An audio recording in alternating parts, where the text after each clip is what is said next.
प्रधानमंत्री मोदी ने विपक्ष से लेकर पूरे देश को यह साफ कर दिया कि यह बिल राजनीति के लिए नहीं है, बल्कि यह बिल महिलाओं को वह अधिकार है जिससे वो आज तक महरूम रही हैं।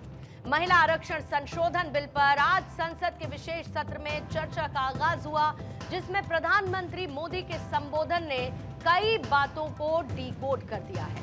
पीएम मोदी ने इस बिल को इतिहास रचने वाला बताया। उन्होंने ये भी कहा कि ये आधी आबादी के लिए जस्टिस और ऑनर है और भारत की बेटियां अब इस पर और इंतजार नहीं कर सकती हैं। आपने देखा होगा कि महिला आरक्षण को लेकर प्रधानमंत्री मोदी खुद कितने संजीदा हैं। अभी हाल ही में उन्होंने एक लेटर लिखकर यह भी बताया कि महिलाओं का रिप्रेजेंटेशन अगर संसद और विधानसभाओं में बढ़ता है तो ये लोकतंत्र को और मजबूत करने वाला साबित होगा। कैसे आज प्रधानमंत्री मोदी के संबोधन के दौरान विपक्ष पूरी तरीके से निशब्द नजर आया, एक रिपोर्ट के जरिए आप देखिए।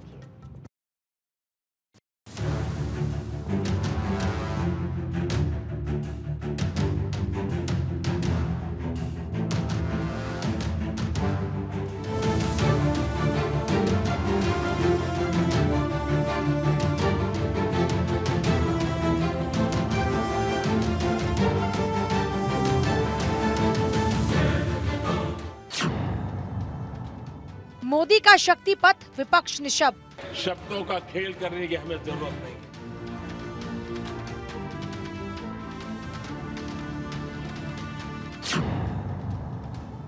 संसद में शक्ति उद्घोष, महिला आरक्षण का शोर।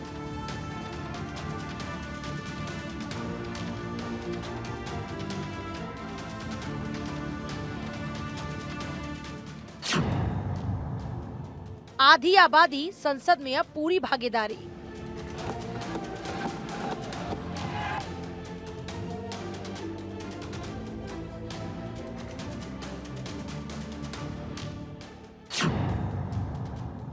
महिलाओं को मोदी गारंटी, विपक्ष कर रहा पॉलिटिक्स।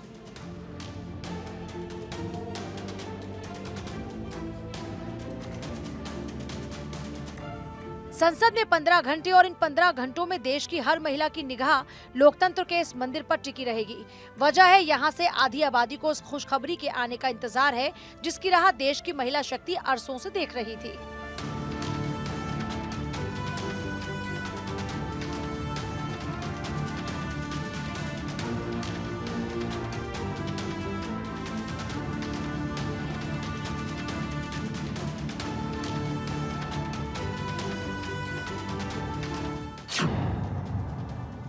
सरकार ने आज लोकसभा में 3 अहम बिल पेश किए।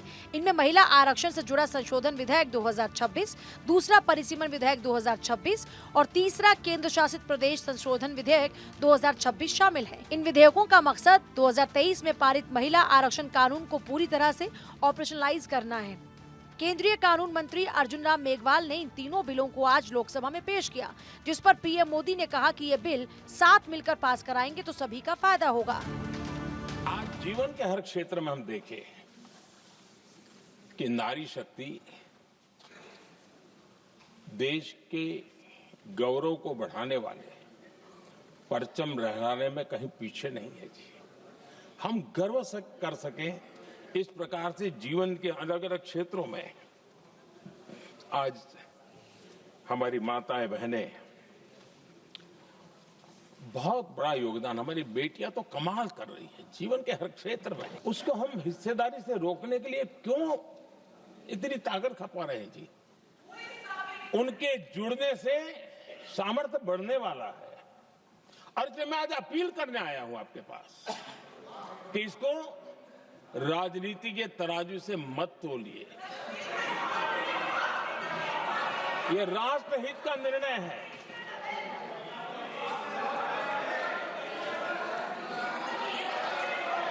आदरणीय अध्यक्ष जी, आज का हमारे सामने अवसर एक साथ बैठ करके एक दिशा में सोच करके विकसित भारत बनाने में हमारी नारी शक्ति की भागीदारी को एक खुले मन से निर्णय करने का अवसर है, स्वीकार करने का अवसर है। 1 घंटे से भी ज्यादा समय तक पीएम मोदी का संबोधन संसद में रहा, जिसका अगर सार निकाला जाए तो उसमें महिलाओं को संसद और राज्यसभा में उचित रिप्रेजेंटेशन देना शामिल था। महिला आरक्षण बिल को लेकर इससे पहले भी कई सरकारों में चिंतन तो दिखाया गया, लेकिन संजीदा कोई नहीं दिखा। लेकिन अब प्रधानमंत्री मोदी ने इसे लेकर वो कमिटमेंट लिया है, जिससे तय है कि महिलाओं के अच्छे दिन आने वाले हैं। काफी साथी यहाँ से भी जिन मुद्दों को स्पर्श किया गया है उसको तथ्य से और तर्क से सदन को जरूर जानकारी देंगे। आवश्यकता तो ये थी कि 25-30 साल पहले जब से विचार सामने आया, आवश्यकता महसूस हुई, हम इसको लागू कर देते और हम आज उसको काफी परिपक्वता तक पहुंचा देते हैं। और उस विकास यात्रा में एक नया आयाम जोड़ने का एक शुभ अवसर सदन के हम सभी साथियों को मिला है। और मैंने प्रारंभ में कहा है कि हम सब भाग्यवान हैं कि हमें ऐसे महत्वपूर्ण और देश की आधी आबादी को इस राष्ट्र निर्माण की नीति निर्धारण प्रक्रिया में हिस्सेदार बनाने का सौभाग्य मिल रहा है। कल यानी 17 अप्रैल को लोकसभा में चर्चा के बाद तीनों बिलों पर वोटिंग होगी। वहीं राज्यसभा में तीनों बिल 18 अप्रैल को पेश किए जाएंगे, जहां चर्चा के लिए 10 घंटे का समय तय किया गया है।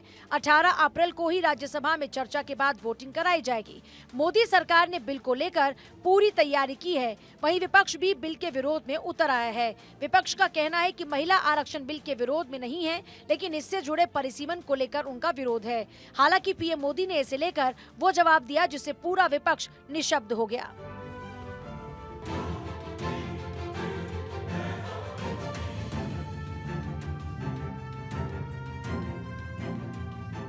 राजनीतिक दिशा में ही सोचते हैं, मैं उनको भी एडवाइज करना चाहूंगा, एक मित्र के रूप में एडवाइज करता हूं और सबको काम आएगी।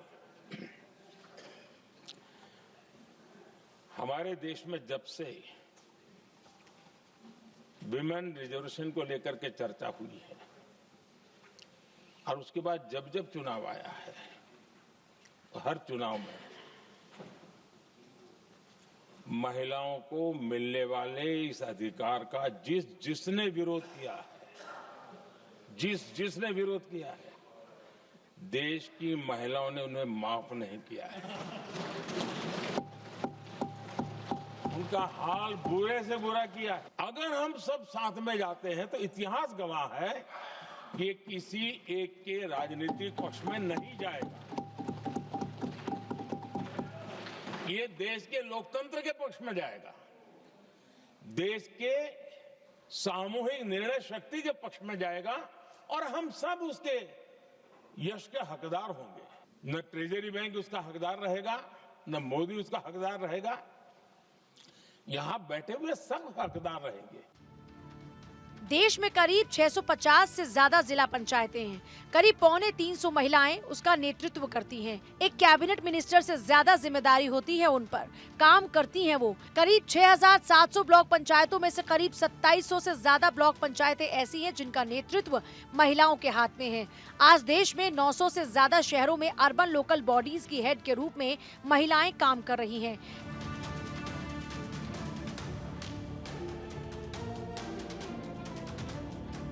यानी ये दिखाता है कि महिलाओं के अंदर कितना कैलिबर है। ऐसे में पीएम मोदी का उन्हें संसद और विधानसभा में पूरी भागीदारी देने का मकसद है, देश के लोकतंत्र को और मजबूत करना, जिसका जिक्र भी पीएम मोदी पहले ही कर चुके हैं। फिलहाल महिलाओं के लिए ये बिल गेम चेंजर साबित होगा और खुद प्रधानमंत्री मोदी ने इस बात को साफ किया है कि बात जब महिला शक्ति की आती है तो किसी को भी राजनीति नहीं करनी चाहिए। हम उस अहंकार में न रहे, और मैं हम शब्द प्रयोग कर रहा हूं, मैं और तुम की बात नहीं कर रहा हूं। हम इस भ्रम में न रहे कि हम देश की नारी शक्ति को हम कुछ दे रहे हैं। जी नहीं, उसका हक है और हमने